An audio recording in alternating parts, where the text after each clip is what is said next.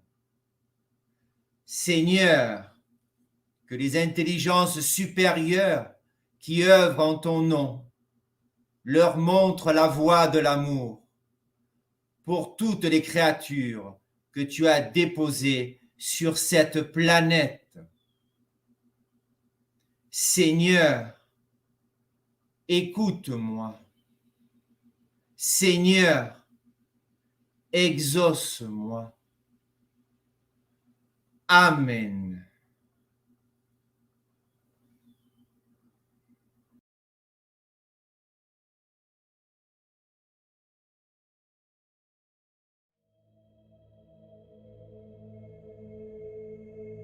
Prière pour les victimes polluées par le venin noir. Ô Marie, Immaculée Conception, tourne ton regard vers les bébés martyrisés, apaise leurs souffrances et libère leur âme immortelle.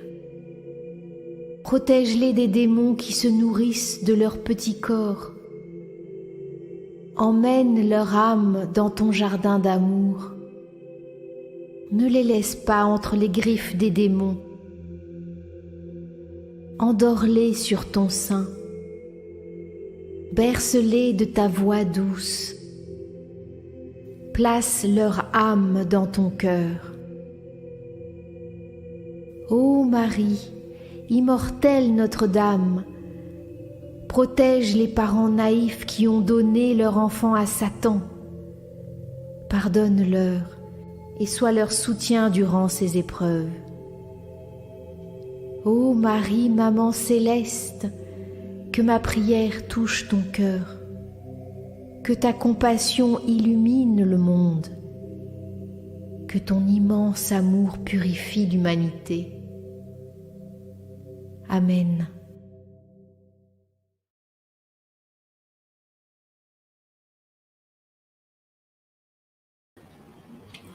Nous sommes tous témoins, grâce aux réseaux sociaux, des abominations qui se matérialisent dans le corps des victimes empoisonnées par la semence de Lucifer.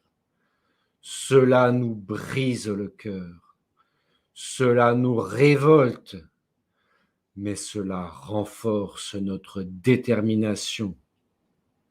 Cela nous conforte dans notre combat contre Satan. Qui peut avoir imaginé des choses aussi terrifiantes? Qui a soufflé aux oreilles des chercheurs de telles horreurs? Car ils savaient tous ce qui allait advenir aux naïfs. Les propagandistes aussi savaient. Les inoculateurs le savent aussi. Notre combat contre le mal continuera aussi longtemps que tous les complices de Lucifer seront en liberté.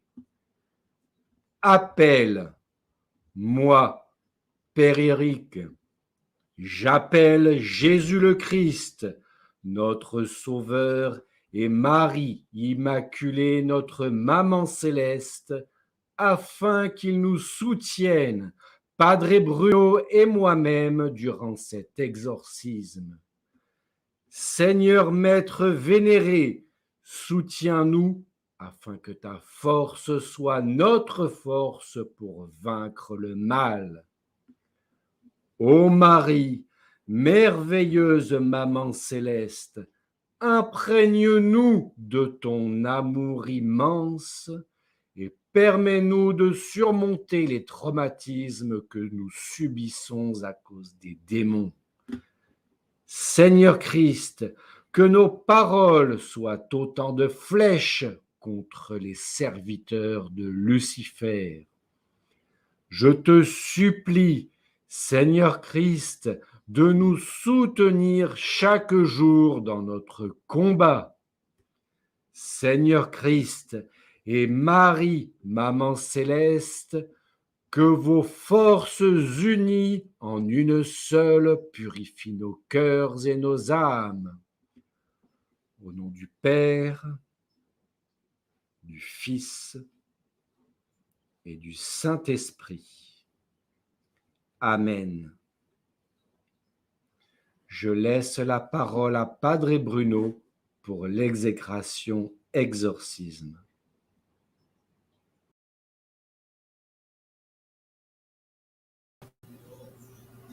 Moi, Padre Bruno, je fais appel à Jésus et à Marie et à toutes les puissances célestes afin de pratiquer ce rituel. Seigneur Christ, veille à ce que mes mots soient justes et mon cœur soit fort. Ô Marie, veille sur moi et protège-moi.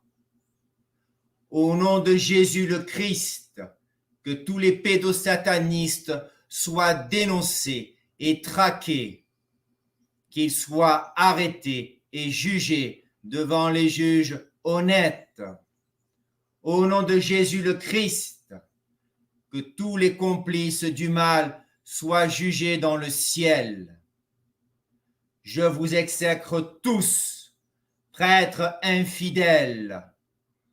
Je vous exècre tous, médecins bourreaux.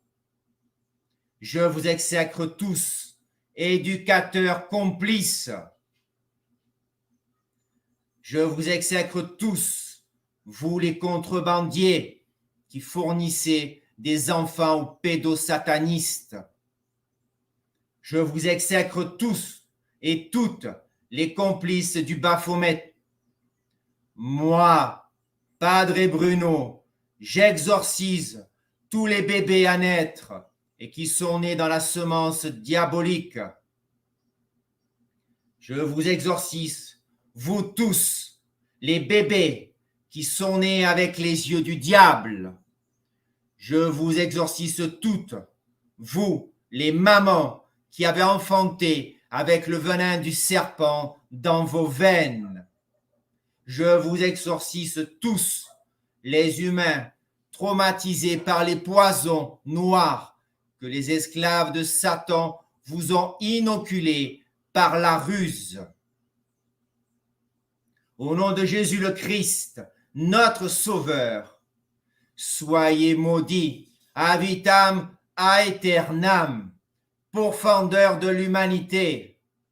Au nom de Jésus le Christ, notre Sauveur, que tous les faux responsables des nations soient destitués et condamnés.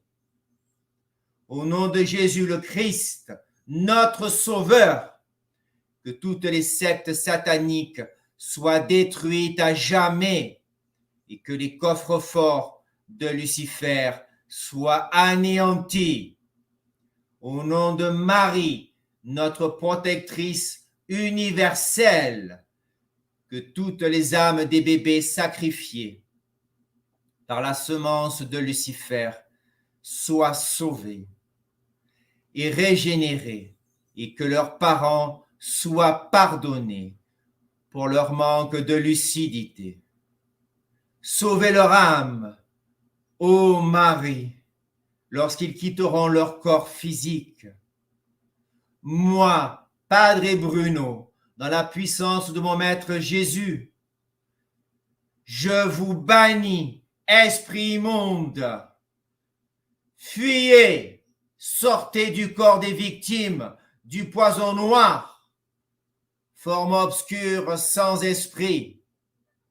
Je vous ordonne de retourner dans vos plans obscurs et de ne plus en ressortir. Que les mots que j'ai prononcés ici-bas soient inscrits en lettres de feu dans tous les espaces divins comme un appel permanent aux forces de protection du ciel.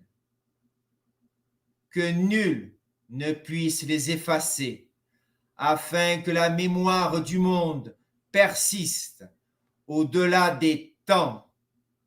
Au nom du Père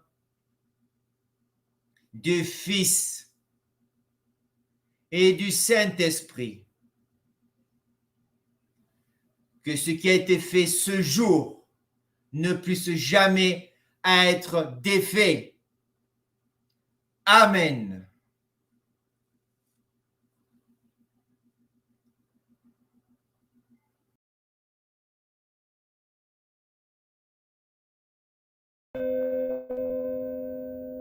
Hosanna in excelsis, Hosanna in excelsis, Sanctus, Sanctus, Hosanna in excelsis, Hosanna in excelsis, Dona eis requiem, Rejoice peccata mundi. Hosanna in excelsis, Hosanna in excelsis, Sanctus, Sanctus, Dona eis requiem, Rejoice peccata mundi. Hosanna in excelsis.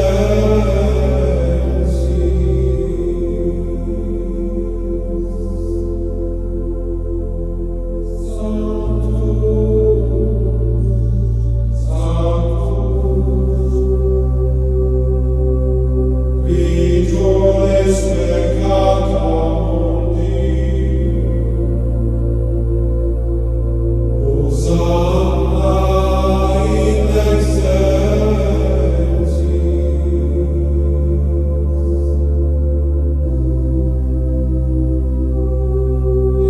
Benedictus vivere in nomine Domini.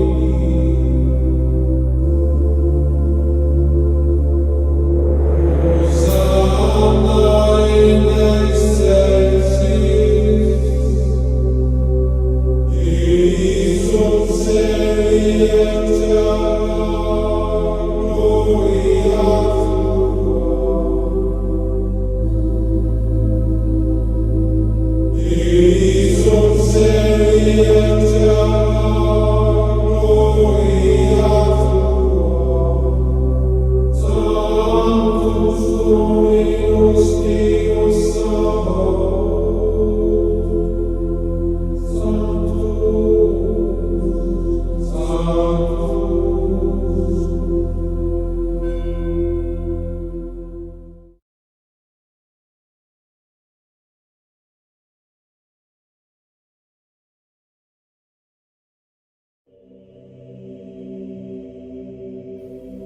Par les liens spirituels que nous partageons, nous unissons nos âmes en un point lumineux que Marie et Jésus véhiculent.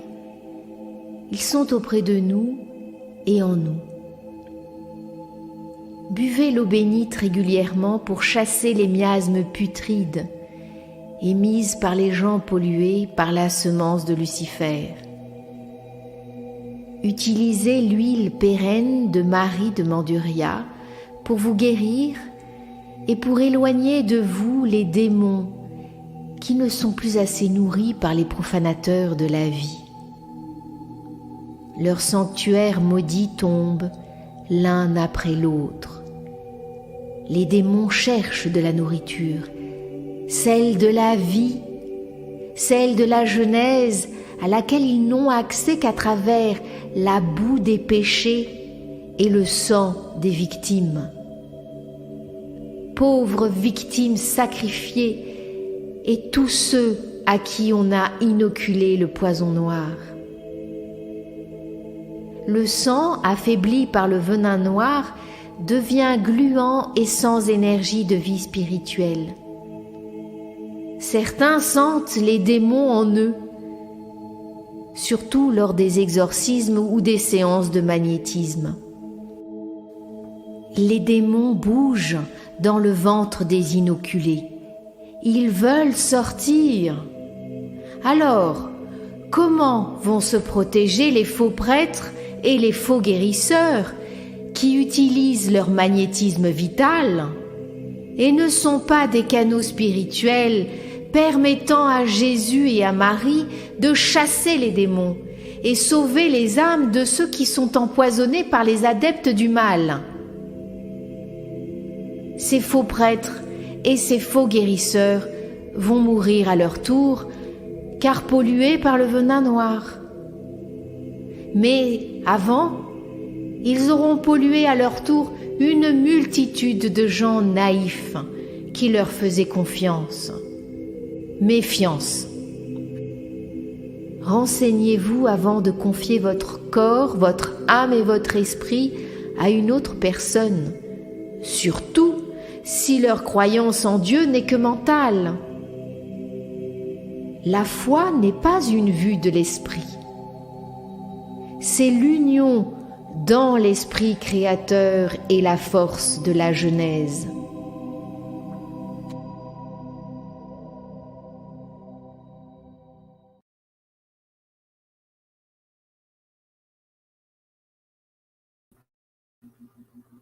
Prière de guérison.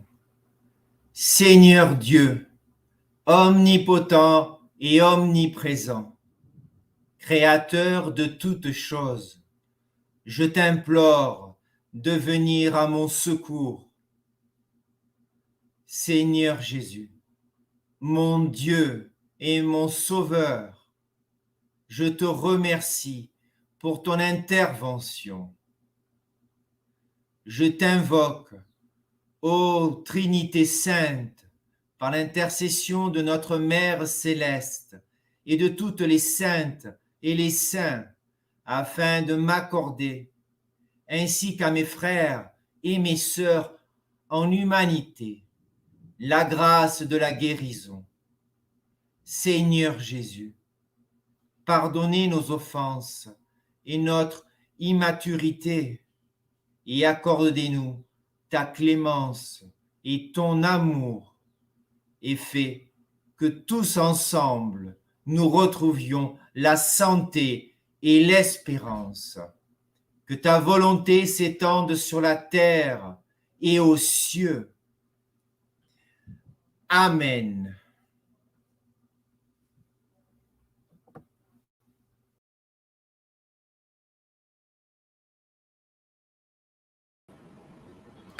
Prière pour les défunts. Seigneur, daignez écouter ma supplique pour les défunts dont l'âme erre dans le bas astral et dans les purgatoires. Envoyez-leur des guides de lumière et des passeurs d'âme pour les libérer de la gangue d'inconnaissance qui les a éloignés de vous.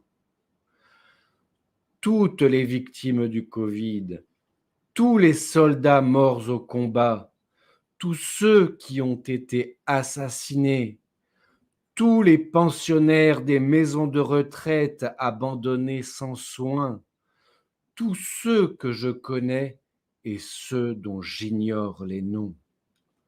Seigneur, je vous remercie et je vous demande pardon pour mon orgueil. Amen.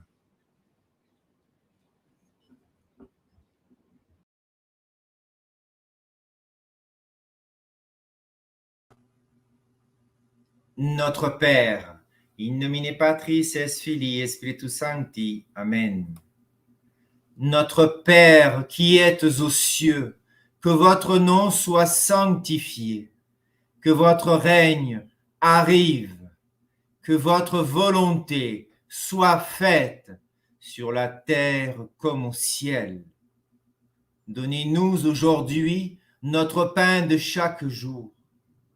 Pardonnez-nous nos offenses, comme nous pardonnons à ceux qui nous ont offensés. Et ne nous laissez pas succomber à la tentation, mais délivrez-nous du mal. Au nom du Père, du Fils et du Saint-Esprit. Amen.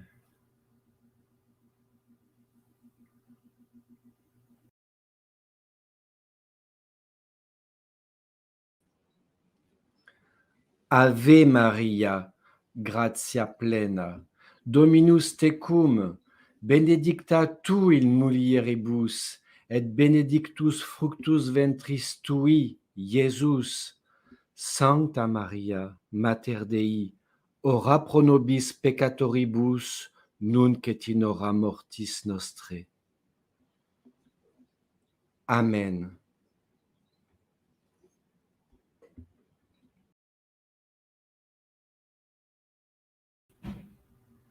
Supplique. Seigneur Christ, faites en sorte que Lucifer soit vaincu. Ô Marie, apaise les cœurs des hommes. Seigneur Christ, neutralise la haine des esclaves de Lucifer qui veulent anéantir notre humanité. Ô Marie, enveloppe notre terre de ton manteau d'amour pour que la paix règne à nouveau. Amen. Mes chers amis, c'est le cœur gonflé de chagrin que j'ai commencé cette réunion après avoir regardé des victimes du poison noir. Quelle abomination pour ces bébés et toutes ces victimes. Bien sûr, nous tous, de tous les points de la terre, nous avons tenté de nous opposer à ces manœuvres diaboliques. Nombreux en sont morts ou croupissent en prison pour avoir lutté contre les mensonges de la bête. Cette bête immonde sait qu'elle a perdu, mais elle ne s'avoue pas vaincue. Elle veut plus de victimes et ses serviteurs continuent à empoisonner les gens naïfs. Pire encore, elle veut une guerre. Alors tous ensemble, prions pour que cela s'arrête. Prions pour la paix. Prions pour la victoire de la lumière. Les menaces planent de toutes parts. Ignorez-les et ne plongez pas dans la déprime et le désespoir. Vous avez tenu bon durant ces dernières années. Ne lâchez pas prise. Chassez les pensées obscures. Buvez de l'eau bénite que nous avons bue tous ensemble lors de la réunion du 25 novembre 2021. Ne baissez pas les bras. La victoire de la lumière sur les ténèbres est notre victoire. Par nos prières et notre détermination, nous avons vaincu le mal. Il ne reste plus qu'à imposer la victoire. Durant la semaine, chaque fois que vous vous sentez angoissé, perdu, inquiet, regardez cette réunion. Cela vous rechargera en énergie positive et en détermination. Rejoignons Willana pendant quelques instants encore. Je vous conseille de regarder jusqu'au bout la vidéo qui va suivre. Je vous bénis toutes et tous au nom du Père, du Fils et du Saint-Esprit. Amen.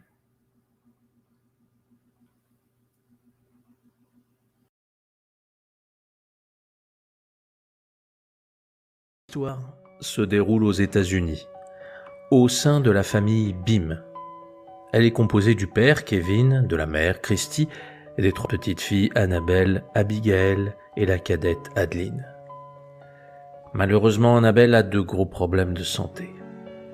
Alors qu'elle n'avait que 4 ans, elle a commencé à avoir des maux de ventre de plus en plus douloureux. Ses parents vont alors rencontrer de nombreux médecins afin de la soulager. Les intestins d'Annabelle fonctionnent très mal et sont obstrués sans que l'on ne sache vraiment pourquoi. Finalement, il sera décidé de lui faire une chirurgie abdominale complète. Seulement, cela ne donnera que très peu de résultats. Et la pauvre Annabelle souffre de plus en plus. Ses parents continuent de chercher des solutions en consultant des spécialistes. Ils prescrivent des médicaments toujours de plus en plus nombreux, mais cela ne soulage que très peu Annabelle. La majorité du temps, elle est allongée avec un coussin chauffant sur le ventre afin d'atténuer un peu sa peine. En 2011, une nouvelle opération est programmée et Annabelle demande à ses parents quand tout cela va se terminer. Elle n'en peut plus. Son désespoir est de plus en plus palpable malgré son jeune âge. Il faut dire que l'hôpital est un peu comme sa seconde maison. Elle sait que lorsqu'elle s'y rend, ce sont des examens ou des opérations douloureuses qui l'attendent. Un jour de décembre, peu après qu'elle soit rentrée de l'hôpital, Annabelle était allongée sur le canapé, toujours avec son coussin chauffant sur le ventre, quand sa sœur Abigail lui demande avec insistance « Allez Anna, viens jouer avec nous, s'il te plaît, on grimpe aux arbres !»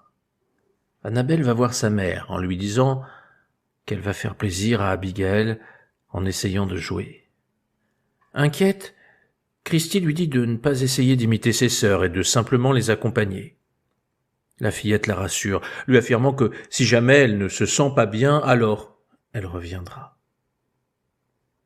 Annabelle part donc avec ses sœurs. Quelque temps plus tard, Abigail débarque dans la maison visiblement paniquée. « Maman, Annabelle est tombée dans un arbre, viens vite !» Christy s'empresse de sortir en suivant Abigail qui lui montre le chemin.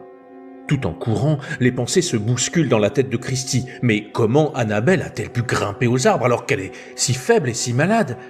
Elle s'imagine qu'elle doit être coincée entre les branches et qu'elle pourra l'aider rapidement. Quand elle arrive devant l'arbre en question, Adeline est en train de creuser un gros trou dans le tronc à l'aide d'un morceau de métal. Sa mère lui demande ce qu'elle fait et la fillette lui répond « Je sors Annabelle de là, elle peut pas rester, elle a besoin d'air. » Christy cherche alors sa fille des yeux en scrutant l'arbre à travers les branches, sans parvenir à la trouver. Puis brusquement elle comprend. Quand Adeline et Abigail pointent du doigt le bas du gros peuplier. « Elle est dans l'arbre !» Tirant sa mère par le bras, Abby l'amène de l'autre côté de l'arbre et désignant un trou à 9 mètres de haut, elle déclare « Elle est allée dans ce trou et elle est tombée. Elle est dans l'arbre !» Incrédule, Christy ne comprend pas comment cela a pu se produire. Cet arbre fleurit chaque année, comment peut-il avoir un tronc creux ? Mais les faits sont là. Elle se rend compte qu'Annabelle est prise au piège dans le peuplier. Kevin ne travaille pas très loin, à quelques minutes de là, et Christy décide de l'appeler pour le prévenir. « Il faut que tu viennes, vite, Annabelle est coincée dans le peuplier. »« Quoi ? Ah, t'inquiète pas, j'arrive tout de suite. » Aussitôt, il se met en chemin. Tout comme sa femme, il s'imagine qu'Annabelle doit être bloquée sur une branche et il lui suffira de prendre l'échelle pour la secourir. Mais quand il arrive et découvre la scène, il est lui aussi stupéfait. Jamais il n'aurait pensé que ce peuplier avait un tronc creux. Kevin va tout de même chercher son échelle. Il grimpe et découvre l'ouverture du tronc par lequel Annabelle est tombée. Il sort sa lampe de poche et éclaire l'ouverture. Et là, il est saisi d'effroi. Annabelle gise au fond du tronc, inerte, le bras étrangement tordu. « Hey, Anna, ma chérie, tu m'entends ? C'est papa !» Mais elle ne réagit pas. Kevin regarde alors sa femme, qui voit la peur dans son regard. « Dépêche-toi, appelle le 911, Anna, ne bouge plus. Elle est inconsciente. » Pendant que Christy appelle les secours, Kevin continue de parler à Annabelle dans l'espoir qu'elle l'entende. « Anna, s'il te plaît, réponds, s'il te plaît, réponds-moi, regarde-moi. » Mais seul le silence répond à Kevin. Rapidement, les pompiers arrivent et mettent en place un plan pour délivrer Annabelle de sa prison de bois. Il faut bien avouer que la situation n'est pas banale et rend les secours très difficiles. Ils essaient tout d'abord de pénétrer dans le tronc pour secourir Annabelle, mais c'est impossible. Aucun homme ne peut se glisser dans le trou. La seconde option, c'est de couper l'arbre. Mais les pompiers se rendent vite compte que c'est une mauvaise idée, car le peuplier est vieux et se désagrège. Le risque est qu'en découpant le tronc, il s'effondre sur lui-même et écrase la fillette. Que faire? La situation semble impossible. Et tout à coup, on entend la petite voix d'Annabelle. Elle vient de reprendre conscience. Ses parents tout de suite lui parlent et la rassurent. « Anna, ne t'inquiète pas, nous sommes là. Tu es tombée au creux de l'arbre, mais les pompiers sont avec nous, ils vont t'aider. » Les pompiers s'attendent à vivre un moment très pénible. Ils ont déjà vécu des situations où des enfants se sont blessés et ils savent que la douleur peut rendre le sauvetage très compliqué. Ils commencent à expliquer à Annabelle ce qu'ils vont faire. « Nous allons te lancer une corde et tu vas devoir l'attraper, d'accord ?» À leur grand étonnement, Annabelle leur répond très calmement. Elle semble sereine. Elle ne pleure pas. Le sauvetage est toutefois très difficile. Il va durer plus de 3 heures. Mais Annabelle va grandement aider les pompiers car elle répondra toujours à leurs questions en leur décrivant précisément ce qui se produit en fonction de leurs tentatives. Durant cette opération, les pompiers se rendent compte que la fillette a chuté de près de 9 mètres. Et bien qu'Annabelle soit très calme, ils préviennent les parents de s'attendre au pire. Un tel accident doit avoir très certainement des conséquences dramatiques. Le chef des pompiers pense même que le calme dont elle fait preuve est très certainement la conséquence d'une paralysie. La petite doit avoir un coup à la colonne vertébrale et la suite de sa vie risque d'être un vrai calvaire. Kevin et Christy pleurent de joie quand ils voient enfin Annabelle sortir du tronc de l'arbre. Elle leur sourit avec tendresse et surtout un tel calme. Ils sont totalement abasourdis. Annabelle est immédiatement conduite à l'hôpital, où les médecins lui font passer toutes sortes d'analyses et de radiographies.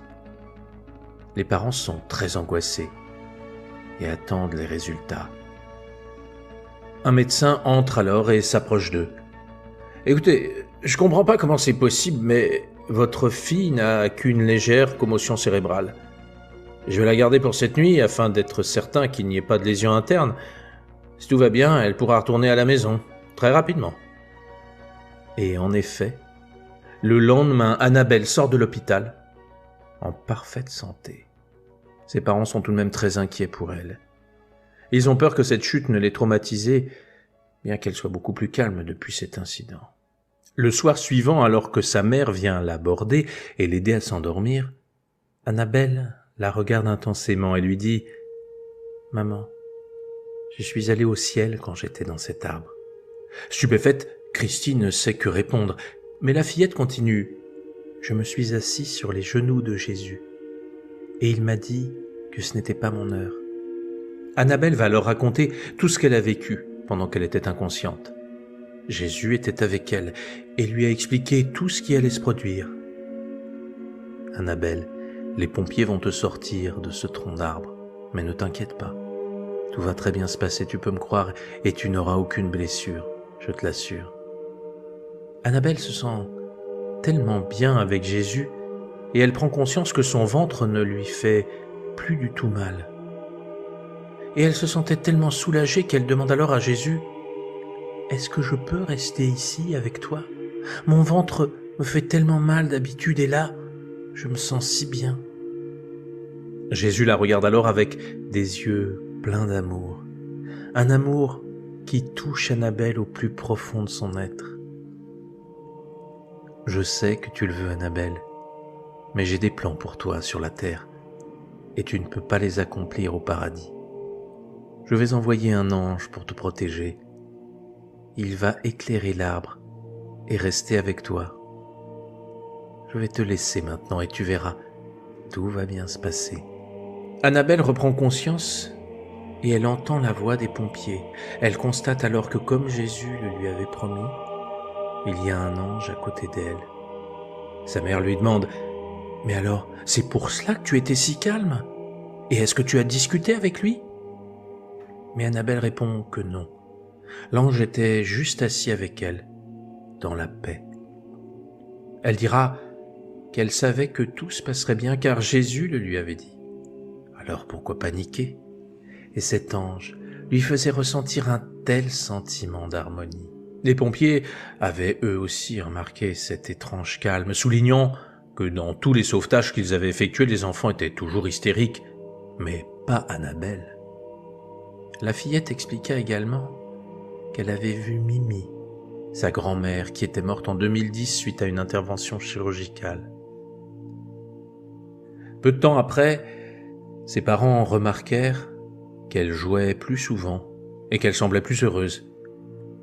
Et Annabelle expliqua qu'elle avait de moins en moins mal au ventre. Elle qui avait tant souffert tout au long de son enfance, depuis l'incident du tronc d'arbre et sa rencontre avec Jésus, elle se sentait enfin mieux. Elle ne s'allongeait plus sur le canapé avec son coussin chauffant sur le ventre et elle ne demandait plus de médicaments contre la douleur. Comme son corps semblait fonctionner normalement, ses parents commencèrent à la sevrer de ses médicaments et bientôt, elle put arrêter tous ses traitements. Lors de sa visite habituelle chez le spécialiste qui la suivait, il déclara après l'avoir auscultée : « Je ne comprends pas, elle n'a plus de symptômes, c'est tout bonnement incroyable. » D'autres médecins voulurent étudier son cas et le résultat fut le même. Ils ne pouvaient pas expliquer ce qui s'était produit, mais une chose était sûre, Annabelle était en bonne santé et elle n'avait plus aucun trouble. Bien sûr, comme toujours, il y eut des sceptiques qui ne voulurent pas croire, et Annabelle répondait toujours cela. « Je ne dis rien à ceux qui critiquent et ne croient pas. Ce que je vous raconte, c'est ce que j'ai vécu, et ma guérison est la preuve de ce que je vous dis. Si vous n'y croyez pas, ça ne me gêne pas, mais c'est mon histoire, et j'espère qu'elle pourra vous aider à créer une relation avec Jésus si vous n'en avez pas, et cela bouleversera votre vie. » La phrase de cet enfant est simple et pleine de sagesse. Une vraie relation avec le ciel peut changer bien des choses dans notre existence, mais bien souvent nous n'avons pas de temps à consacrer au ciel. Nous sommes trop occupés par les problèmes de notre existence, au point parfois d'en oublier l'essentiel. Nous donnons priorité au superflu, et s'il reste de la place alors, peut-être, pensons-nous à Dieu, à la prière, à la méditation, à la contemplation. Un peu comme notre époque actuelle où les valeurs sont inversées, tout ce qui est stupide et futile est mis à la première place, et tout ce qui est riche de sens est ridiculisé. Nous devons prendre garde à ne pas suivre ce modèle. Mettons en premier ce qui est sacré. Chaque instant de notre existence doit être lié au ciel. Demandons aux forces célestes de nous inspirer, de nous aider à résoudre nos problèmes. C'est dans ce sens que cela fonctionne. Et alors, nous verrons combien nos problèmes insolubles que les autres jugeaient totalement impossibles, nous verrons combien ils nous sembleront tout à coup très simples. Je vous souhaite de créer un lien puissant avec le ciel et que par votre attitude courageuse et dévouée, les anges du Seigneur viennent s'installer en vous afin que vous soyez toujours inspirés.